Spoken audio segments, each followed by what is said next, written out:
It's February 15th, 1995. 2:09 in the morning. Raleigh, North Carolina, a man is asleep in his apartment. He has no idea what's about to happen. Outside his door, FBI agents and U.S. Marshals are stacked in the hallway. Silent. Armed. Waiting. They've been hunting this man for 3 years.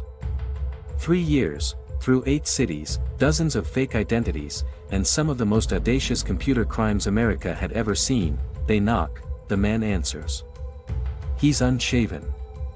Bespectacled. Wearing a black sweatsuit. His hair is in a ponytail. He does not look like a threat. He does not look like the most dangerous man in America. But that is exactly what the United States government had called him. The FBI would later claim, in a court of law, in front of a federal judge, that this man could start a nuclear war. By whistling into a payphone. The judge believed them. His name is Kevin Mitnick. He never stole a single dollar. He never sold a single file. He never hurt a single person. And the entire United States government couldn't figure out what to do with him. This is his story. Los Angeles. 1963, Kevin David Mitnick is born on August 6 in Van Nuys, California, a suburb so flat and forgettable that even locals forget it exists. His parents divorce when he is 3 years old.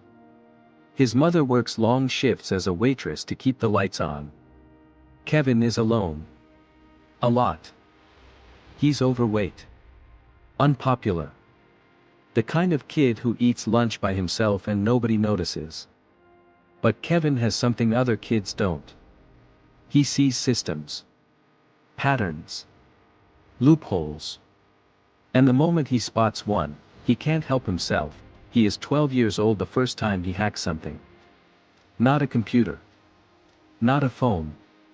A bus. The Los Angeles bus system runs on punch cards.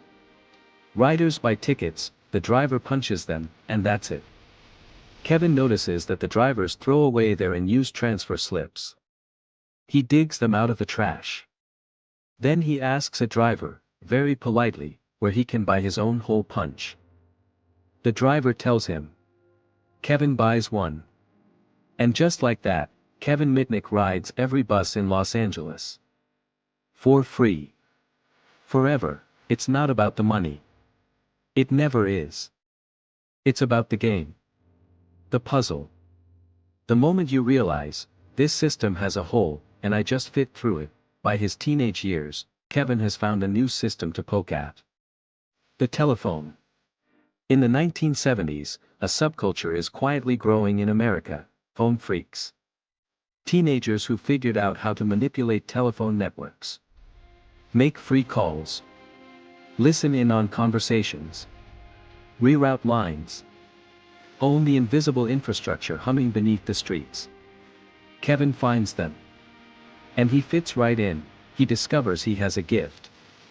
Not just for technology, but for people. Kevin Mitnick can call anyone, from anywhere, pretending to be anyone, and they will believe him. A technician. A supervisor.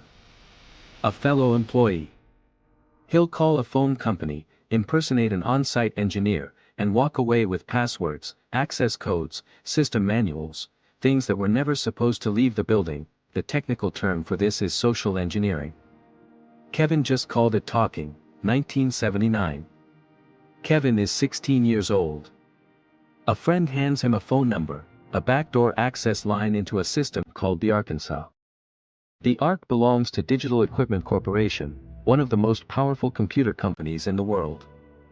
It houses the source code for their operating system. Their crown jewel. Their most protected asset. Kevin dials in. He's inside within minutes. He copies the software, not to sell it, not to profit from it, but simply because he can. Because it's there. Because it's locked. And because locks, to Kevin Mitnick, are just puzzles waiting to be solved. He is not caught. Not yet. Over the next few years, Kevin gets better. Faster. Bolder.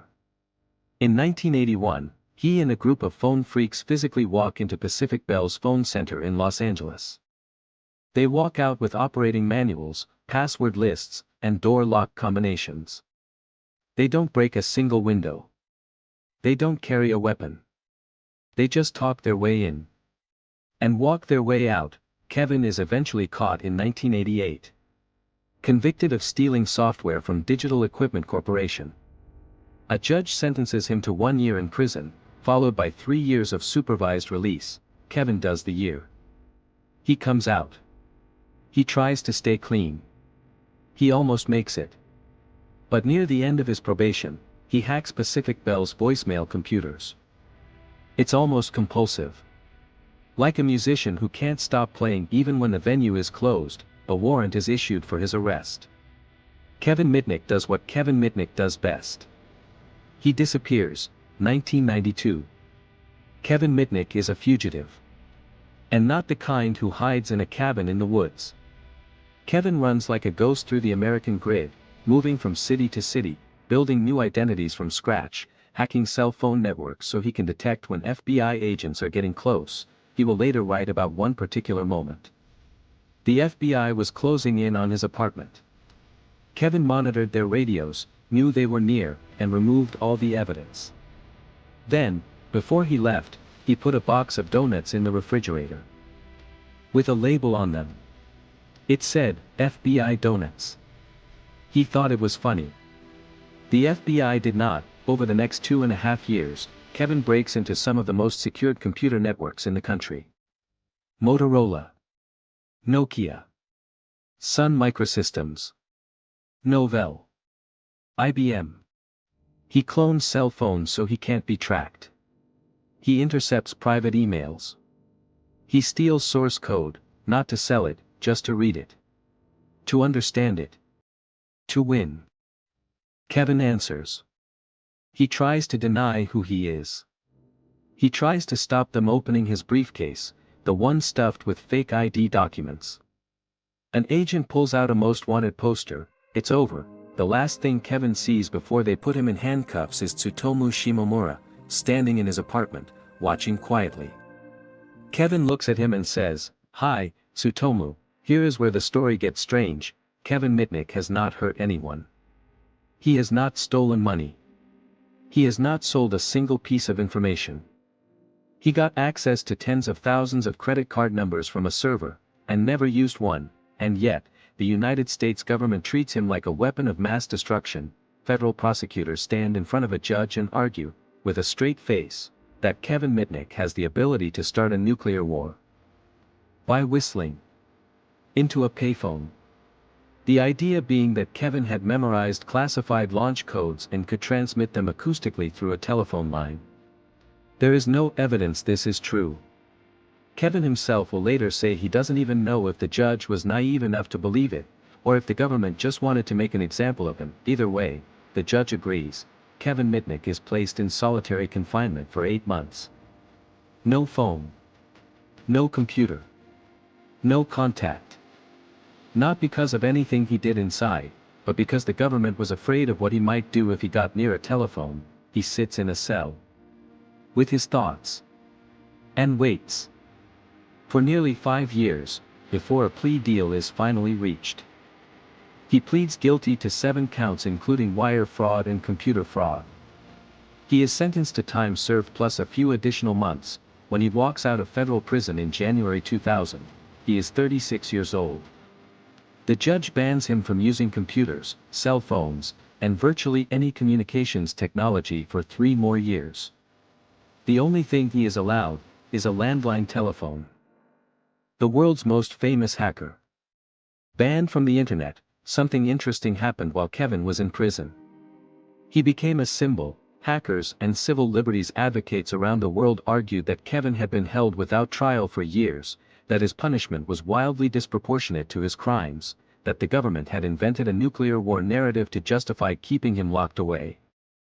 Protests broke out. Websites went up. A movement formed around 2 words, "Free Kevin." Demonstrators showed up at courthouses. The Hacker magazine 2600 published extensive coverage. Journalists, lawyers, and technologists argued that what was happening to Kevin Mitnick was not justice.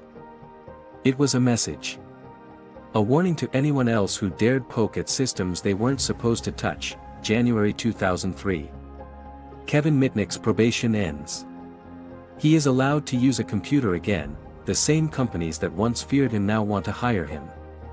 Because Kevin Mitnick understands something most security professionals don't. He understands that the biggest vulnerability in any system isn't the code. It's the people. He founds Mitnick Security Consulting. Fortune 500 companies pay him to break into their own systems, to find the holes before someone else does. He becomes Chief Hacking Officer at KnowBe4, a cybersecurity training company. He writes 4 best-selling books. Ghost in the Wires. The Art of Deception. The Art of Intrusion. The Art of Invisibility. He testifies before the United States Senate. He speaks at conferences around the world. The kid who used to ride buses for free in Los Angeles is now being paid to outsmart some of the largest organizations on Earth. Kevin Mitnick died on July 16, 2023, in Pittsburgh, Pennsylvania. He was 59 years old. The cause was pancreatic cancer. He had been married just the year before, to Kimberly Mitnick, in 2022. He spent the last months of his life surrounded by people who loved him. The cybersecurity world stopped. Tributes poured in from researchers, hackers, journalists, and CEOs. From people whose systems he had broken into. From people who had fought to free him. From a generation of security professionals who grew up reading his books, they remembered him by his call sign. The Condor. A bird that soars higher than anything else. That sees the whole landscape from above. That moves through the world on its own terms. He never hacked for money. He never hacked to hurt anyone. He hacked because the lock was there. And he needed to know if he could open it. He always could.